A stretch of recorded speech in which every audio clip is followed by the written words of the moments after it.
Ya, jadi pada kesempatan ini saya ingin bertanya kepada Kak Pendeta dalam kapasitas sebagai seorang pendeta dan tokoh agama, kira-kira bagaimana pandangan kita sebagai orang percaya, sebagai orang Kristen menghadapi perbedaan-perbedaan yang ada, seperti perbedaan agama, kemudian juga perbedaan-perbedaan lainnya.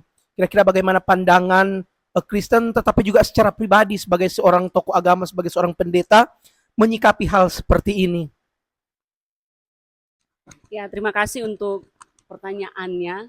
Pertanyaan yang umum tetapi akan selalu relevan, sangat melekat dengan kehidupan kita ya di segala zaman. Sebab bahkan dalam Alkitab sudah me- memperlihatkan perbedaan-perbedaan yang ada di lingkungan orang-orang percaya ya. Dan secara khusus pertanyaan ini ya soal pandangan Kristen tentang kerukunan, kerukunan beragama tentu secara khusus yang di dalamnya pasti terkait dengan perbedaan, perbedaan agama, perbedaan keyakinan, perbedaan nilai-nilai yang ada di tengah masyarakat kita, yang ada di Indonesia tapi lebih dekat lagi kita yang ada di sini ya Sulawesi Utara gitu. Um, Soal pandangan ini pada akhirnya akan menjurus pada bagaimana kita menyikapi hal-hal tersebut. Dan secara pribadi, saya sebagai seorang pendeta yang melekat figur, melekat peran khusus di tengah masyarakat pada umumnya, bagi saya tentu memandang hal ini dan menyikapi hal ini dasarnya adalah Alkitab ya. Bukan berdasar pada ya pemikiran saya secara pribadi gitu. Pengetahuan saya secara pribadi, tetapi dasarnya adalah dari Alkitab. Dan jelas yang dicatat atau disaksikan dalam Alkitab yang terkait erat dengan kerukunan, bagaimana menyikapi perbedaan, ya,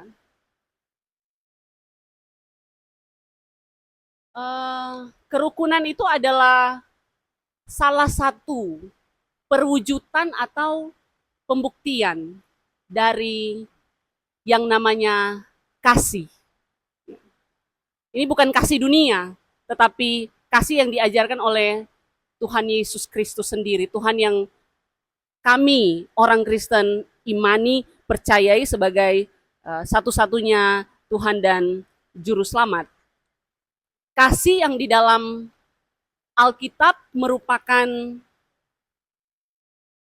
hukum atau perintah yang utama dan yang pertama. Jadi inti ya atau pokok dari pengajaran iman Kristen. Dan karena itu beranjak dari fondasi ini, dasar ini yang Tuhan Yesus sampaikan, mandatkan atau perintahkan ya. Kenapa kita harus memandang kerukunan itu sebagai suatu hal yang penting dan menyikapi berbagai macam perbedaan sebagai suatu hal yang penting di tengah masyarakat zaman ini? Karena kami sebagai orang Kristen harus melakukan apa yang diperintahkan Tuhannya kita, gitu. Baik yang disaksikan dalam Injil-Injil yang disampaikan oleh Tuhan Yesus sendiri maupun yang disaksikan juga dalam Perjanjian Lama. Salah satunya yang disaksikan oleh pemazmur di 133 tentang persaudaraan yang rukun. Alangkah indahnya hidup dalam kedamaian, dalam kerukunan. Kalau kita hidup dalam kerukunan, firman Tuhan bilang, ke sana Tuhan akan memerintahkan berkat. Jadi suatu hal yang tidak ada ruginya kalau kita secara khusus kita sebagai orang Kristen hidup dalam kerukunan itu, hidup dalam kasih itu. Karena ternyata Tuhan bukan hanya sekedar memerintahkan, tetapi Tuhan menjaminkan suatu hal yang memberkati kehidupan kita yang melakukan itu. Dan karena itulah seharusnya baik kita sebagai sesama orang percaya maupun kita sebagai orang percaya dengan sesama kita, dengan saudara-saudara kita yang berbeda keyakinan, berbeda agama kita, kita harus hidup dalam kerukunan. Memang di satu sisi itu dalam rangka menjembatani supaya di antara perbedaan-perbedaan ini kita tetap saling menghargai, saling menghormati dan tidak menimbulkan hal-hal yang memicu terjadinya pertengkaran di antara perbedaan ini. Kita yang sama-sama punya keyakinan yang sama, ya, harus tetap hidup atau mesti hidup dalam kerukunan, apalagi realitanya saat ini realita yang tidak bisa kita hindari sama sekali. Ya. Kita mau kemana pasti kita akan diperhadapkan dengan perbedaan-perbedaan itu. Apalagi untuk menghadapi hal itu yang tidak bisa kita hindari sekali lagi. Maka solusi pamungkasnya adalah bukan hanya sampai pada konsep ya kita mengerti tetapi kita harus melakukan itu. Melakukan apa? Ya, melakukan kerukunan. Artinya kerukunan itu penting untuk menghadapi berbagai macam perbedaan, tapi kita juga harus melakukan hal itu.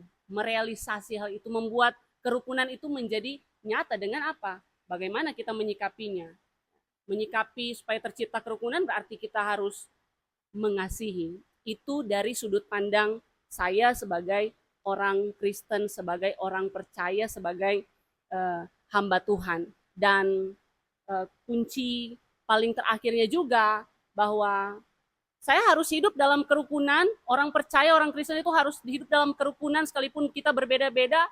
Itu bukan hanya sekedar karena kita mau menjembatani perbedaan-perbedaan itu, tidak, tetapi karena kami harus melakukan apa yang menjadi perintah Tuhan Yesus itu. Untuk hukum yang terutama dan yang pertama harus mengasihi Tuhan dan mengasihi sesama. Saya kira itu, terima kasih. Ya, terima kasih untuk jawaban yang luar biasa. Selamat malam.